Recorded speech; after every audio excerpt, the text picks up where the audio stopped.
afternoon. I'm Elaine Sanchez, Director of Communications for the San Antonio market. Welcome to our Facebook Live RePPS Q&A. We are looking forward to providing the latest information and answering your questions over the next hour. To start, I'd like to welcome our subject matter experts. Welcome to Mr. Dionisio Gonzalez, BAMC's Chief Civilian Resources Branch and Manpower Management, and Major Jody Crisp, the 59th Medical Wing's Chief Manpower and Civilian Personnel. Thank you for being here. Over the next hour, we will do our best to address as many of your questions as possible. If you're watching on Facebook, we welcome you to post your HR-related questions at any time, and we will do our best to answer them over the next hour. As background, RePPS is the process that administratively transfers government civilian personnel, property, and systems to the Defense Health Agency. Effective September 11th, 2022, the majority of government civilians within this market, to include public health and dental, will become DHA civilians. So, without further ado, we definitely want to get to the questions. We invite everybody to start submitting their questions on Facebook in the comments section. And if we don't see any immediate questions, we'll probably start with a pre-submitted question. So thank you again to our panel members for being here. We're happy to have you. So I'm going to start with a pre-submitted question and keep an eye on Facebook. So question 1, how will former Army and Air Force civilian pay cycles be affected during the transition? I'll take that first for the Army. So the Army civilians will maintain their regular pay dates until the D2D transfer actually happens. So we will continue to get our paychecks on the regular dates like we normally do up through January, February timeframe. Before that changes to switch over to be on the DHA cycle, everyone will be notified. For the Air Force, we will maintain our current pay dates. Wonderful. Thank you so much. And a follow-on question for that one is, will Ataps be updated accordingly? Yes, Ataps is in the process of being updated at the current time. I know there's taskers out to both of the organizations to submit rosters for sections for their Ataps. There will be a transition from whatever Ataps unit you're assigned to now to the DHA. So that is ongoing and will happen likely before the 11th of September. Roger. So let's be sure to follow the instructions for your timekeepers. Your timekeepers will have that information. And then we have the master timekeepers at both of the headquarters that can assist as well. And the big thing, I think, is to remember to log, like when you go to Ataps, you want to select DHA, correct? Right. Do not select Medcom. Go in and select DHA, and it'll prompt you where to go for there. Absolutely. Typically for the Air Force, it'll say ATC at the present time, so you should scroll to DHA. Wonderful. And I know that there are some timekeepers that will have, because of employees that are remaining with line of the Air Force, will need to have access to both ATC and to DHA portions of ATAPS. That's being worked now to ensure that those individuals who need that access has it. Thank you so much. We did get a question on Facebook. Thank you so much to Chris for your question. After the transition, do we all need new common access cards or Cacs to represent DHA versus our respective agency or branch?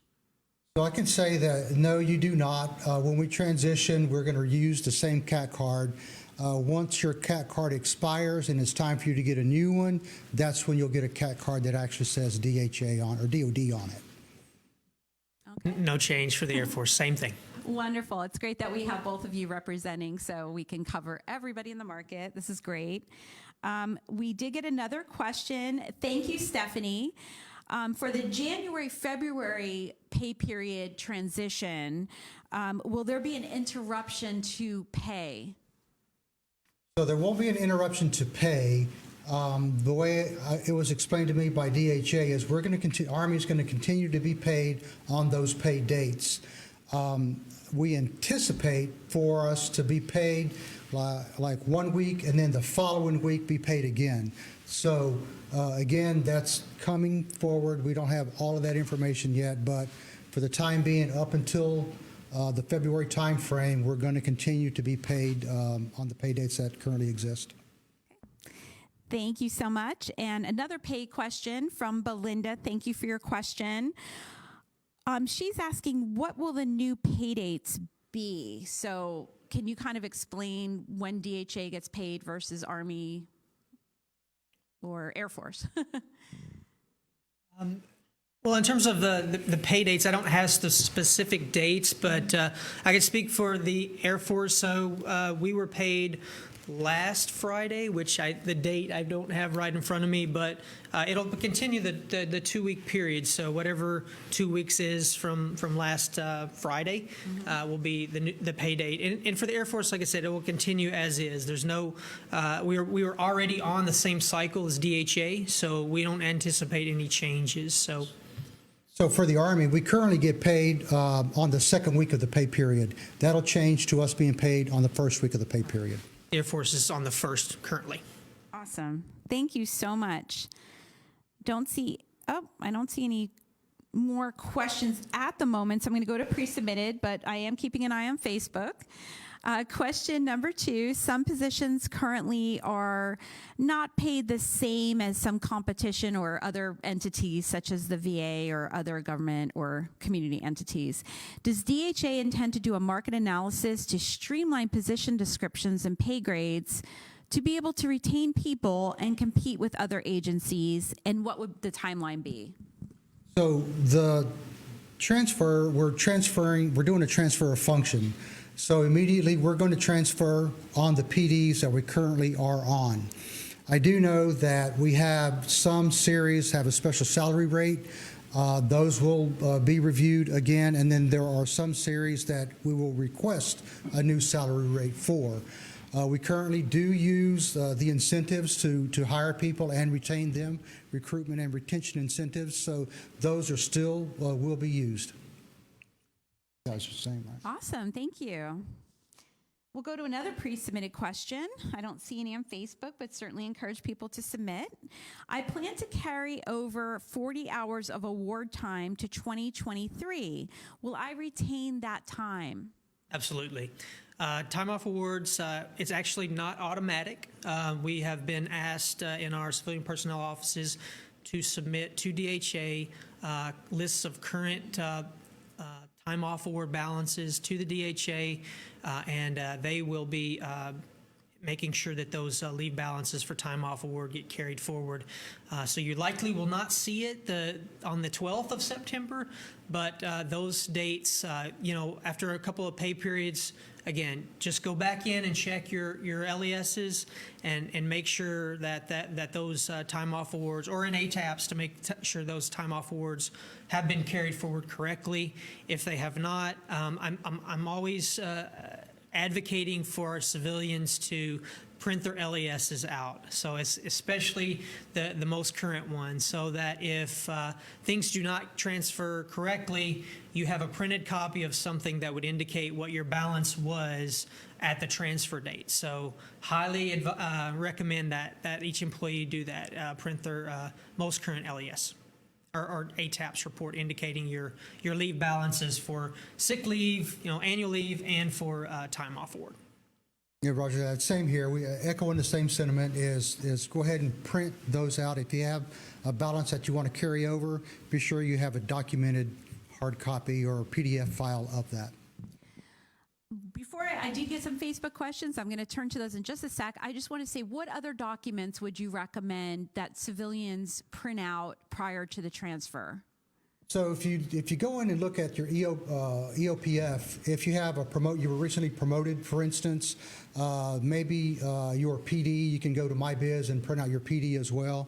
But most importantly, I believe it's the LES because that's the documentation that shows your current pay and if you have any leave balances. Also recommending your appraisals and your performance plans, because although DHA is working to get those documents within DCPDS transferred over. If something happens and it does not transfer over properly, it's, again, same as the LES, nice to have those things on hand so that you can hand jam it back in, or someone suggested, make sure it's saved to your computer so that you can maybe copy and paste your current plan if it doesn't move over properly. Thank you so much. Okay, well, I'm going to go to Thomas. Thank you for your question. He said he's asking if there's any, he's bringing up a rumor and wanted to know if there's any truth to it. DHA may reassign civilians to other locations to include out of the current locality at its discretion. He's wondering if that's true or false. So a couple of town halls ago, the answer, that was answered, and the answer is no, that's not the case. However, as a DA civilian, if I want to apply for a job in another area, I'm more than welcome to go to USA Jobs and apply for the job. But they will not be directing moves from out of one location to the other. Certainly not the intent of this this process, this RePPS process, is to move anyone, dislocate anyone from their present work location. Thank you so much. And from Jonathan, I think you touched on retention a little bit, but will the retention incentive approval process change? So for the Army, for ours, no, it will not. It will continue to be processed at the way that they are currently. The only change that the Air Force will have will still be routed through our organization, the 59th Med Wing, for initial approval, and will be submitted not to the AFPC anymore.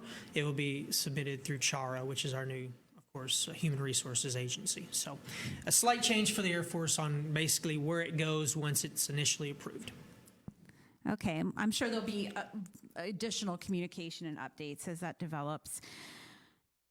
Is there, from Chris, thank you again, another question, we appreciate that. Is there an estimated timeline when open civilian positions will be filled after the transition to DHA that weren't able to be filled pre-transition? So open civilian positions. So I can say that we have been submitting recruit fill actions to DHA for over a month now. So those are processing now, and we're actually going to send another 95, this week. So the process continues. Instead of the new people that we hire coming on as Army, they're going to be DHA. But we'll see those after the transition happens, which is in a couple of weeks. Same with the Air Force. We've been submitting our new requests for hiring action to Chara for the past, since around the 11th of June. So that is not going to change. It's going to continue to be submitted through Chara as we move forward. So those actions that are currently out there, I know that there's been some delays. I know they're making the announcements for the positions that are vacant at the present time, but they don't intend to send candidate lists to our hiring managers until the transition actually happens. So when they begin all of their pre-employment, if they accept the tentative job offer, they can begin all of their pre-employment under DHA, and it's just a smoother transition away from our local civilian personnel section. Awesome, thank you so much. William asked, thank you for the question, how will this transition impact our upcoming open enrollment for Army employees using ABC, Army Benefit Center? So the Army Benefit Center is still going to be open. That's not changing. The open enrollment should remain the same. There's a season for that. I've not received any information about it changing. Nothing to add. Awesome, thank you. Chris has a follow-on. Thank you, Chris. In regard to the rumor about personnel being moved above, what about moving personnel within the market between facilities? I think that's what you were sort of talking about, right? Within the market. Roger, at this time, originally we were saying we're not moving people from San Antonio to another city. Mm-hmm. Internally, I don't foresee anyone immediately being moved. People are moving over administratively during the RePPS process. To my knowledge, there isn't any discussion right now about moving within the market. And honestly, those decisions, they won't be made at the HR level, it will be made by, the market leadership. But again, I have not heard of any immediate changes to where your work location will be post the 11th of September. It's report the next day on the 12th or whatever that Monday is, back to your normal duty section, and it should be business as usual. And also people will be reporting back and doing the same job duties, correct? Same job, same PD, same time, same hours, same schedule. Roger that. I don't have any more Facebook at the moment, but before I get to another pre-submitted, is there any tips you want to provide folks at the moment?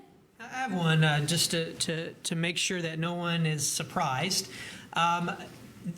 As we get closer and maybe even a week or so into the transfers, maybe around the 17th of September, employees should expect to start receiving some notice of action, some SF50s come their way.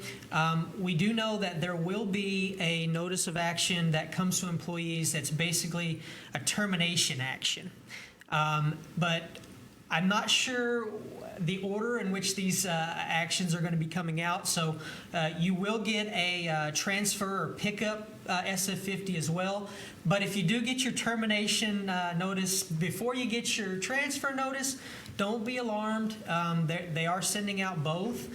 You should get both. So that's one of the things I just wanted to make sure everybody was aware of. That I didn't want them to get that notice of termination and be like, oh my goodness. So you will get that. All employees transferring should get the notice of termination, but it should be very shortly after you should get the notice of transfer and pickup under DHA. So if they come out of order, just don't panic. Thank you. That is an awesome tip. Yeah, I was going to echo that. That's part of the process. You're going to be, you'll receive that nature of action, and we don't like the term, but it's termination from the service, but you will be picked up on the DHA side. That's good to know. Absolutely. Jonathan has another question. Thank you, Jonathan. Is our servicing civilian personnel office changing to a different one? So the answer to that is for Army, yes. So our current CPAC, who actually is Chara, they are no longer servicing the DHA, those of us. So our new servicing entity is the Center of Excellence. I just met with some of them today on Teams. As far as civilian personnel actions within the hospital, nothing's changing. You're still submitting everything to civilian HR, and then we're processing that with our counterparts. So we will remain the liaison between CPAC and the managers here. For the Air Force, echo what Mr. Gonzalez said about processes and civilian personnel actions that the normal channels you would typically go through with our office in the 59th Med Wing, our civilian personnel office, will remain the same. However, this is a big change for us. So we will be transitioning away in the Air Force from the local civilian personnel section and AFPC. So those will no longer be our first line support for EMR concerns, employee management relations, hiring actions. Those will also be moving to the DHA Center of Excellence for our new process. So that is a big change for us, and we're working to get those steps in place so that we know all the contacts and can work with our customers and provide them the best service. Thank you so much, both of you. So as you were discussing that, we got a great question from Jennifer. How quickly will training and Tdys be returned? Is there a replacement for the Army funding for training and Tdys? TDY budget is not directly being impacted by the RePPS process for the Air Force. So I want to make sure I understand your question correctly, but if I'm not, just, please clarify. But the funding for TDYs and travel is not being directly impacted by the RePPS process. So if we've had funding withheld for a time, this process is not going to impact that in any way. The only thing that may be impacted is maybe DTS. We may see a change step or a small delay in how DTS is processed, maybe, but I'm not. But other than that, the funding for the travel and or the training, all that should remain the same. I don't anticipate. So the training piece, though, could change, right? Like if someone wouldn't be going to Possibly Army could change because training necessarily. Roger. So there could be some instances where the Air Force may provide certain type of training that DHA doesn't. That may be an instance. I know the Army offers some type of training that I'm not for certain if DHA will continue, but that's in the training lane, not part of this RePPS process. And we can post the link to the training and education Absolutely. resources in the Facebook comments after this. A lot of the questions related to training and supervisory training and new employee training, really DHA workforce development is the right place for that question. They've provided some initial information on courses for supervisors and new employees. It is different than the services training in the past, so it will be a transition, at least for the Air Force, and I would assume the Army as well. It will. So the training that we're normally used to, HIPAA, IA, the different EEO type training, we're going to continue to do that. Right. That's still a requirement. So, Excellent clarification. And like I said, we'll definitely push out some information in the link. We have a great link to all the workforce development information that will really help people. And it also explains how to apply for classes. And once you become a DHA civilian, I don't believe you can do any sort of applications now, right? Wait till after the transfer. Delitza asks, and thank you for your question. I think we already discussed this. Maybe we can just quickly, because she might have missed it, about the pay schedule for Army employees. okay, so the pay schedule for the Army employees, we will continue to be paid on our pay schedule up through January, February timeframe. When we do transition, on the DDD side, this is on the back end, on the finance side, we today get paid on the second week of the pay period. When we change, back in January, February timeframe, we're going to change to being paid on the first week of the pay period. Thanks. But for now, we're going to continue with our same pay dates. Awesome. Thank you. Thank you for the question, Delitza. I think you talked a little bit about hiring actions, but for supervisors with vacancies, how will the hiring process change? Will there still be an MRC or manpower review committee requirement? So for BAMC, yes, that is still the process. That hasn't changed. I do know that internally, we have an allocation process where that just was sent out 2 weeks ago, where we've upped the number of allocations, but any new requirements or anything that hasn't previously been approved does require the MRC process. So that has not changed. That will continue to be so. For the Air Force, there's going to be some subtle changes that our hiring managers can expect. Filling out of the initial RPA request in order to submit to Chara, it might be a little bit more working directly with your civilian personnel liaison for that. But as far as the requests for additional resources through, we call it our Wing Resource Committee, so it's a bit of a change in the acronym, but if your position that you're trying to hire into is already on the joint document, the joint manning document, there's no approval process. If it's a vacancy that's there, that's funded, you just, we submit the hiring action as normal. Now, if you are requesting something new that's not programmed or requesting an overhire for a position, overhires will always need to be approved in the WRC.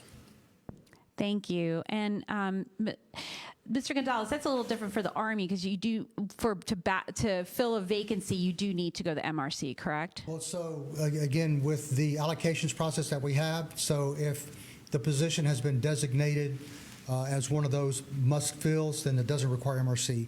The department leadership and administrative officers know exactly what I'm talking about. Anything new, that does have to go to the MRC. Thank you so much for that clarification. Bernadette asked, thank you, Bernadette. We're getting several Facebook questions. I love it. I may have missed it, but does this affect all GS civilians, not just in Brooke Army Medical Center. So just some clarification on who this affects. It affects DHP, so Defense Health Program funded positions. So I'll speak for the Air Force. We have certain civilian positions that are line of the Air Force funded. Those positions have been designated as staying line funded. There are a few positions that we have identified as readiness positions that will remain line funded. And there's certain special programs that have, again, been line funded. In our case, it's the Family Advocacy Program.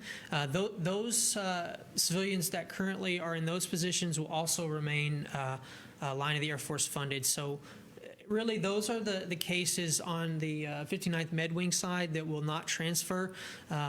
99% are transferring to DHA.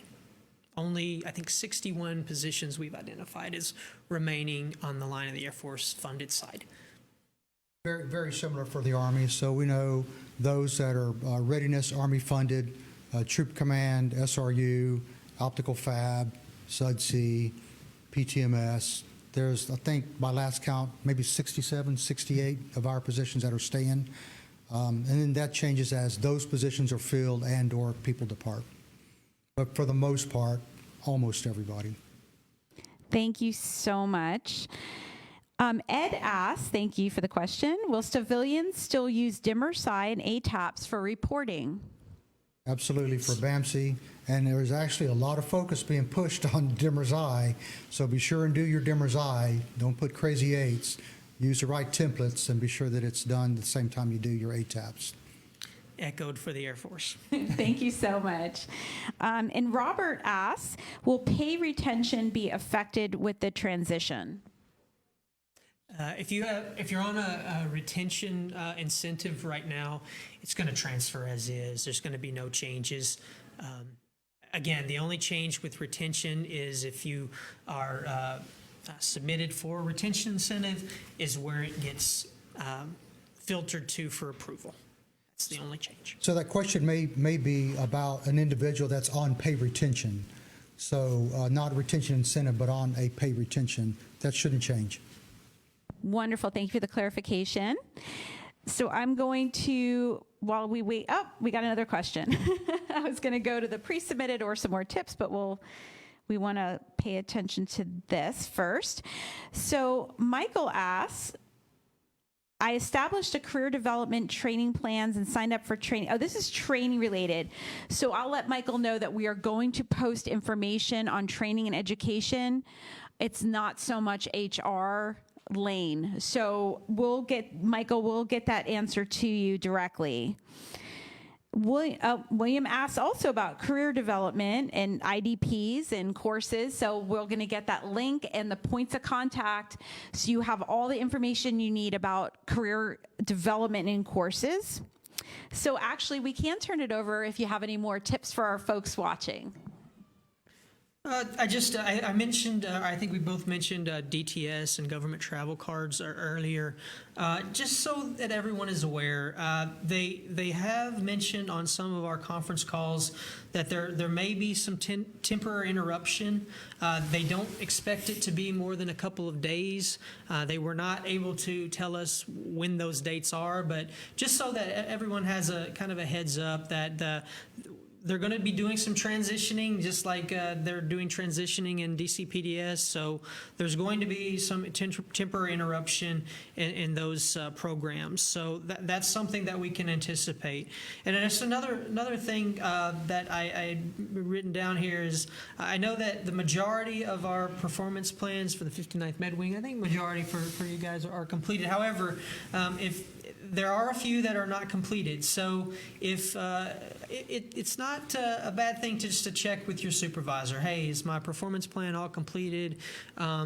Those will transition, of course, within DCPDS. So when the DHA and the folks behind the scenes start to make that transition, you want to make sure your current plan, the one that will be for the current year, is completed so that it transfers properly. So again, make sure that that's actually happening. If you need to nudge your supervisor, I would encourage you to do so, just to make sure that's completed, because you don't want to, again, have anything that doesn't transfer over properly that creates more work for you and your supervisor down the line. So echoing that about the plans, we do have quite a few, that actually need to be acknowledged by the employee. So you may have one that's been initiated, one that the HLR has approved. Now the employee just needs to acknowledge it. Once that employee acknowledges it, then you're done with it. So foot stomp that, go in and acknowledge your plan, please. One of the other things, a tip is just for the managers to let them know, and those on the workforce, as we're submitting these hiring actions, they're going to take a little bit longer because the transition is front and center. So the hiring actions are still being processed, but the biggest push is making sure that everyone that's supposed to transition actually gets transitioned. Thank you so much. Really helpful. So if you're not sure you acknowledge your plan or you need to talk to your supervisor, definitely get that done. Chris, thank you again for your questions. Will some information be coming out on how to use Chara? I think I think they believe it's replacing MyBiz, because midterm evaluations will be due soon for civilians. Nothing's replacing MyBiz, correct? No, so that's actually in DP map. You will still go to MyBiz. Normally, the midpoint's around the October timeframe, so the requirement is to have at least one progress review. It can be any time. It doesn't have to be just in October. So if you don't get one done in September or between now and the end of the rating cycle, you just need to get one before then. Ideal, though, to have a midpoint, and I prefer to have a talk quarterly, at least, to make sure that the expectations are being met. no change away from MyBiz. It's going to be same process, no changes. All right, thank you. And then she had a follow-on. Any change in the process of civilian evaluations closeout timelines? Okay, good. That answered that quickly. Lisa asks, what is the time frame for transferring employees to receive their firm offers from Chara? I'm not sure what stage they're in, but...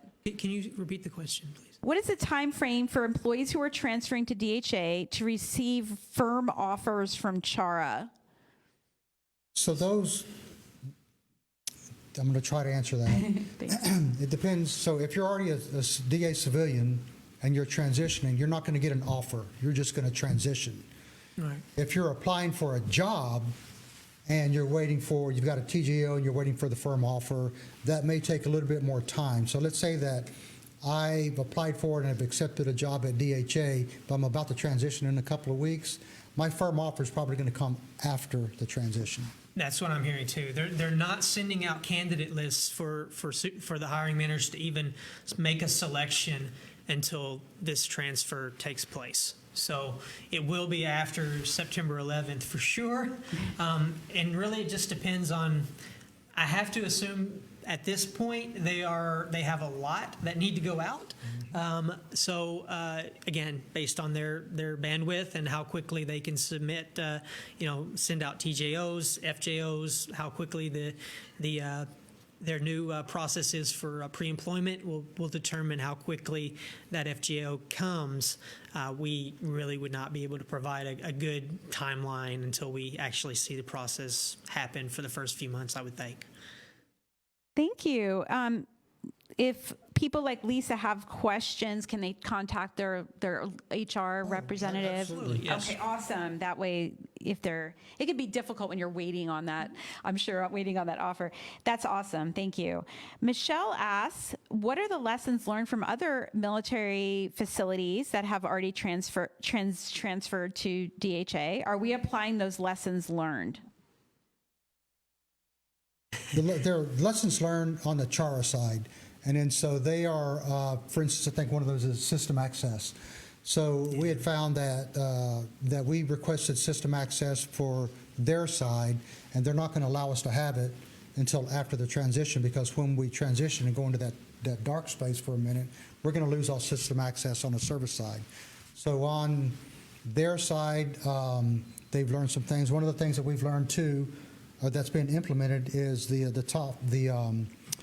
the awards listing. They want us to track the awards, the time off awards, in order to submit them. That's a lesson learned that's being implemented. Another one is they're not trying to continue with regular run-of-the-mill personnel actions on the losing side, because they're not going to be able to process all of those before we transition. So on the surface, you won't see all of the lessons learned that's being applied, but in the background, we're definitely seeing that and understand and agree with the best business practice that's came forward out of the lessons learned. Nothing to add. Awesome. And I know the key thing from a public affairs standpoint is communication, communication, communication. So that's why we're holding these great information sessions. Maurice asked, will we need to redo any pay allotments? I have not heard that. I don't think so. I think if I know that the DFAS is supposed to have all the pay records ready for transfer as of the 28th, so that's next week of August. I don't want to say and be wrong, but I think that would certainly be part of them, gathering each employee's record and preparing it for transfers to identify their allotments, but certainly something to keep an eye on your LES and the first few pay periods after the transition to make sure those are still in place, because if not, you certainly want to reach out to the DHA HR section or directly to our Directly section. to us so we can do a trouble and ticket. we can get that you started in the right direction to get that fixed. But that is a new question that has not been brought up previously. So I have not heard that there's been any allotment issues in the first two sets that have transitioned. So I don't want to say it's going to go smooth and it not go smooth. But my recommendation would be just to keep an eye on your LES for really all sections. Look over your LES with a fine-tooth comb the first couple of LESs you get after the transition, just to make sure everything looks identical really to when before you transition. So, yeah. Awesome. And that definitely reinforces the need to print out your LESs Yes. before the transition, just in case, so you can compare the two, Right. make it a little bit easier. All right. And thank you. So Michael also, this is a very good question. I would wonder about this as well. Will transitioning from Army or Air Force to DHA constitute a life-changing event to enable people to update their life and health benefits, or can that only be done during open season? Yeah, I think we answered this one in the first session, but I don't mind going over it again. I think the SME on the line did indicate that no, this does not. It's not constituted as a life-changing situation. Open season will remain what it is. You can't make those insurance changes or things based on this RePPS process and the transition to DHA. No. Excellent. Thank you. Good. Wonderful. But the open season should be coming up soon, in a few months, several months, but we'll get there. Tanya asks about contract transfers. So that's not part of this RePPS process. No. Contracts will show up to work. They're under contract. Awesome. Thank you. We'll go back to a pre-submitted question. Will DHA honor alternate work schedules? So for my perspective here, that's still left up to the departments and the supervisors. That shouldn't change anything.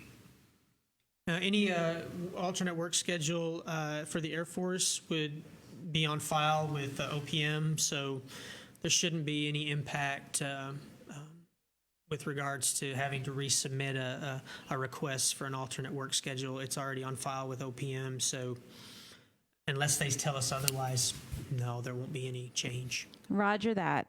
Thank you. So last pre-submitted question, and for the folks online, please continue to submit. We appreciate your questions so much, and it helps everyone. The last pre-submitted question, if I have not started my buyback military time paperwork from when I was active duty, will that be affected with this new DHA system? So no, it will not. So the point of contact is ABCC. There are links on there about military buyback. There are, I think, 4 files. great presentations and a step-by-step process on how to do that. Won't affect it. For our Air Force employees, when Mr. Gonzalez talks about ABCC, that's something new to you. ABCC is the new website that you'll use for all of your benefit changes, your life insurance, everything that has to do with your retirement will be done through the ABCC website. So if you whenever we do transition, I would anticipate that everyone would want to go onto that site. Of course, we can make that website available to you to go in and take a peek around and just to see what actions you can accomplish through the website. Again, I'm not very familiar with it, but from what Mr. Gonzalez is telling me, it's really an all-in-one place to update your benefits as a DoD employee. Awesome, and we'll share a link to the Army Benefits Center in case people. I'm not sure if they can log in at this point or how that works, but you should be able to log in and see. Anyway, as long as you have a CAC card, you'll be able to log in. Awesome, thank you. We'll definitely post that after this. William asked, when do we start selecting DHA on our ATAPs? Is it 11th September or after the pay period adjustment in January, February? So that's an Army question. So the actual pay period begins on the 11th, the 10th or the 11th, one of those. It's just whenever you do time, the next time you do your ATAPs, that's when you select it. So for that pay period beginning on, I think it's the 10th, actually. Yeah, I think you're right. The 10th or one of those 2 days. I would look, around that date to see if DHA is an option for you in the drop-down. Thank you so much. Deletes has another question. I think I missed it. Sorry about that. Hopefully it's clear. If we have personnel in our current traditional list, will we be able to use the same list to fill vacancies after the transition? So that's directed for us because you guys don't do that. So the new list was just sent out a couple of weeks ago. If you're a department, that still has to go back through your deputy for approval. Thank you for the great answer. Alex asks, will the Fisher houses be affected in any way? Maybe the personnel? I don't have any of those on staff, so not that I know of. All right, Alex, if you had a follow-on, I'm happy to ask that if I didn't ask it correctly. Any other questions at this time? I'm not seeing any. So are there any further tips you'd like to provide? Do you want to foot stomp the travel comp time? I'd really like to foot stomp Demmer's Eye. Demmer's Eye is very important. Demmer's Eye, if we're providing accurate labor cost accounting, that helps us all to document workload and actually document where we're short, and allows us the ability to justify hiring more individuals. So if everyone does their Demmer's Eye on time like you're supposed to, that really does help. And the other thing I would ask is just to be patient. There's a lot of stuff going on. This change for us is unprecedented. It's huge. For the Air Force, I know it's humongous because it's a new system altogether. Just be patient, and if you have questions, reach out. Don't hold on to it and wait and see. Just ask the question, and we'll either try to provide you an answer or find you the answer, appropriate information. Absolutely, Mr. Gonzalez. Demmer's Eye is huge. It determines how we get funded as an organization. So the accuracy of that system cannot be. We can't stress that enough, is accurate documentation, continued accurate documentation in Demmer's Eye. So, yeah, that's a foot stomper for sure. Thank you so much. Anything else you'd like to add? Anything to close? Patience, patience, patience. In an evolution this big, we would be a bit naive to think that everything is going to go 100% correct. So I hope you're not the one who has an issue, but if you are, both of our offices will be standing by to take your calls and to assist you with anything that doesn't go right for you, because we want to make sure everything gets set properly as we make this transition. So my office, and I think Mr. Gonzalez would say the same, will be standing by to help anyone who feels like things didn't go according to plan. Awesome. Thank you, sir. Anything else, Mr. Gonzalez? Just echoing the same thing as Major Chris. We're here. Awesome. Well, thank you so much to both of you. We did just get a few more questions, so I'm going to just address them because we have time. So I'm sorry for the runaround here. Chris asked, will we have any interruption to any programs that are branch specific after the transition, i.e. AFPC? Branch specific. Are you? Can you ask if you can clarify is he talking about a training program, or if he's potentially in an Air Force funded training event or something along that line? Is that what? Chris, can you add in some clarification? I will definitely try to get to that. If not, we'll get to it after. We'll just move over to Jennifer's for the meantime. Jennifer asks, will GS rights be affected, for example, return rights or other GS privileges? So for individuals that are they have departed and they have an obligated position, we have those positions covered. They would return to either that position or a similar position to which they departed. No difference with the Air Force. Awesome. I'm just going to give it a few seconds and then we'll close. We'll keep the chats open, so the comment section is open. So if we get questions after, we'll keep an eye on it and we'll talk to our awesome HR experts here and we'll respond to you. But I think without any further questions, we'll wrap up a little bit early and give you 15 minutes back. So I thank you again to our subject matter experts for taking the time to provide this important information. And thank you to everyone on Facebook who took the time to watch and submit questions. We really appreciate you so much. Have a great rest of your day.